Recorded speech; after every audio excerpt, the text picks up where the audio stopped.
I got 5 things artists should never do, and I got told off about some of these yesterday. The first one is, as an artist and musician, you got to learn how to delegate, right? And you got to find your superpower, what you're good at, which is probably writing songs, recording songs, and performing songs, okay? And yesterday, we have a new single that we're getting ready to release, and we're trying to plan way in advance, about 3 to 4 weeks. So I said to my wife, we need to get this cover done. And I was like, do you want me to go look for photos? Because we're going to use a photo for this idea, for Gravity Falls, it's called.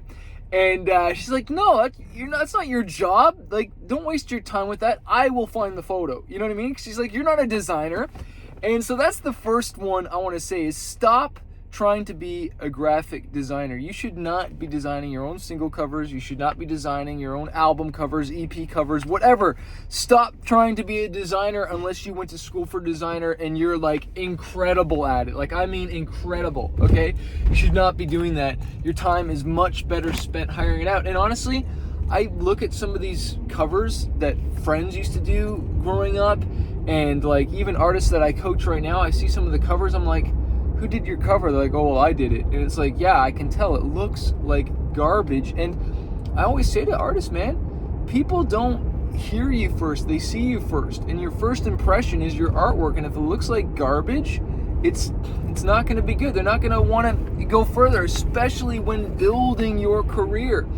And like design to me now, man, like we're trying to like make it dope, make it awesome, because we take those designs and we sometimes turn them into merch.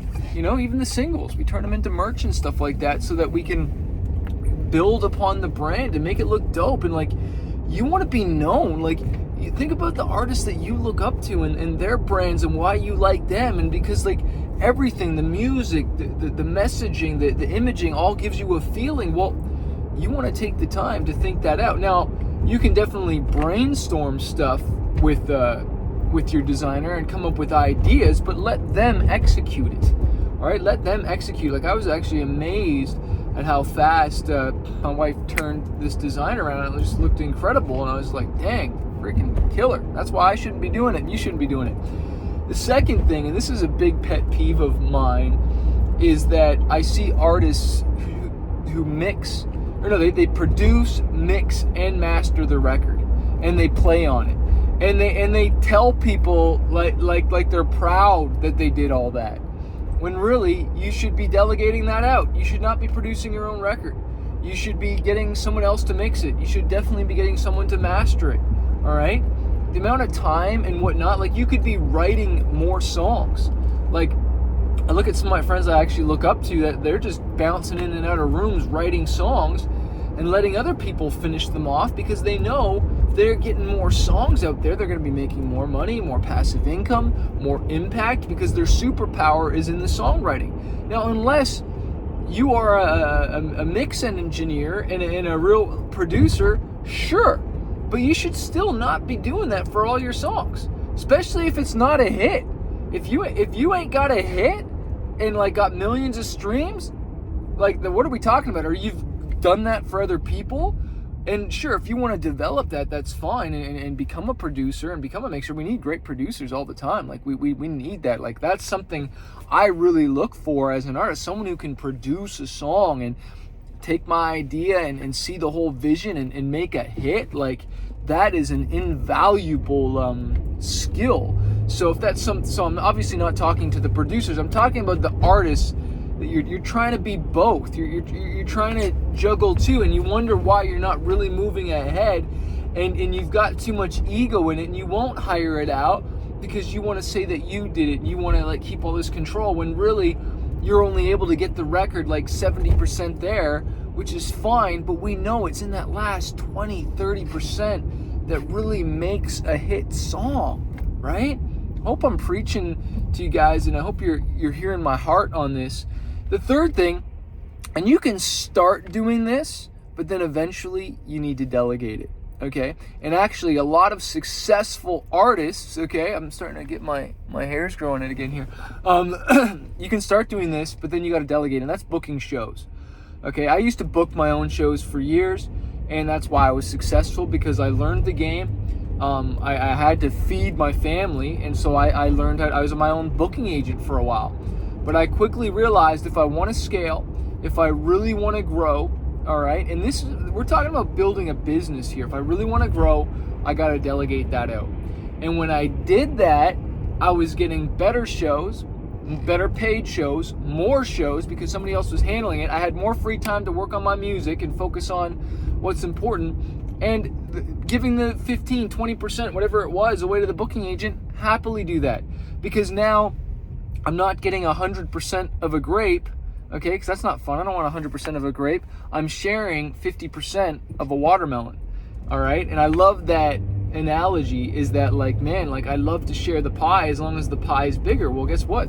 Booking agents, like probably one of the first team members you want to get, assuming you want to play live and tour and all that stuff. Okay, I need to get on the road, man. I need to start playing shows again and do that. I miss it so much. So delegate that, but that's okay for you to start that. And you know, but at the beginning though, like that's one of the only things that I say to artists where, yeah, you can do that at the beginning, but like as far as design and all that stuff, dude, save up some money and hire that out, all right? And here's one thing that artists don't do that they should be doing until they can delegate that out as well. I think that we're number 4 here, I think, which is responding to comments. All right, I was coaching students on the Fanbase U call, and there's this kind of thing, and I've had it too, where it's like you're scared to start at zero. You're afraid to look small. You know, that's really what it is. We're afraid to look small, that we're starting out and we want to look bigger than we are, as opposed to just embracing where you are and loving on all the fans that are with you right now and watching it grow. Because there's going to be artists that want to champion you, man. That they're like, oh, I found him or her first, and they want to champion you. And so what I'm trying to say here is respond to all the comments on Instagram or TikTok or YouTube. You respond to them until you can hire somebody else out to do that for you. You do it. Take the time. Don't despise small beginnings, right? Because it's those small steps that lead to big changes. Don't despise that, because like, especially like I'll say to artists when I'm coaching them, because sometimes you guys are at the beginning phase and you only got like 100 monthly listeners on Spotify, but now when you do something, when you do marketing or something like that, you see a really quick win. You see like, whoa, like you see like whatever marketing you did, it has a big impact right away because you are so small. So one playlist, boom, shoots you up. One Spotify ad or whatever it is, boom, you see the big shootout. Okay.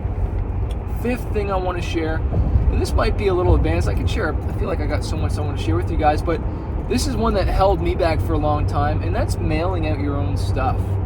Okay, like your own merch and stuff like that. Like you really should be using print on demand, or you should be having someone that goes to the post office for you that ships out your stuff.